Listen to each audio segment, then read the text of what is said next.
Civilization or Barbarism, an Authentic Anthropology by Dr. Cheikh Anta Diop.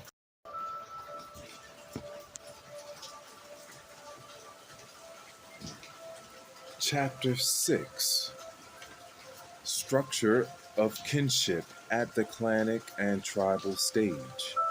Process by which the name passes from the clanic collectivity to the individual. The structure of kinship depends strictly on the material conditions of life. It evolves or changes with them in a way that the Levi-Strauss structuralism would be incapable of foreseeing. A Noor explained to Edward Evans Pritchard that the child bears the name of his mother's clans as long as the marriage is matrilocal. Filiation then is matrilineal. But if the situation is reversed during the lifetime of this same child, with the woman rejoining the clan of her husband, the marriage becomes patrilocal and filiation becomes patrilineal. The child changes his or her name and henceforth bears the name of the father's clan. The situation is the same with the Ohi people of the Ivory Coast.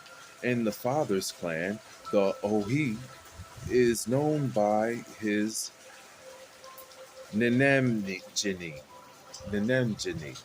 but when he lives in or arrives at his mother's village, he automatically loses his patronym in favor of the Ninagini of his mother. His custom naturally confers some rights and obligations.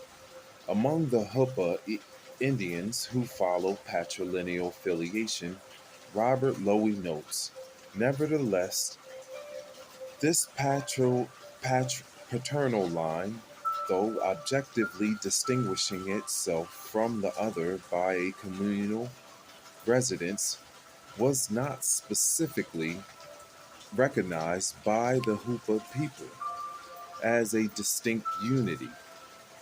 It could thus happen that a man, when he could not pay the price of his fiancée, was obliged to enter into service in the village of his father-in-law, and the children of this marriage then belonged to the family of the wife.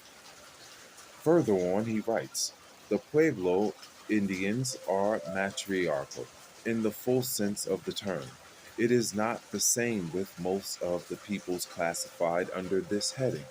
We commonly find that a husband begins his conjugal life with his parents-in-law, holding in all areas the functions of a servant, but that he later establishes, often after the birth of his children, an independent household.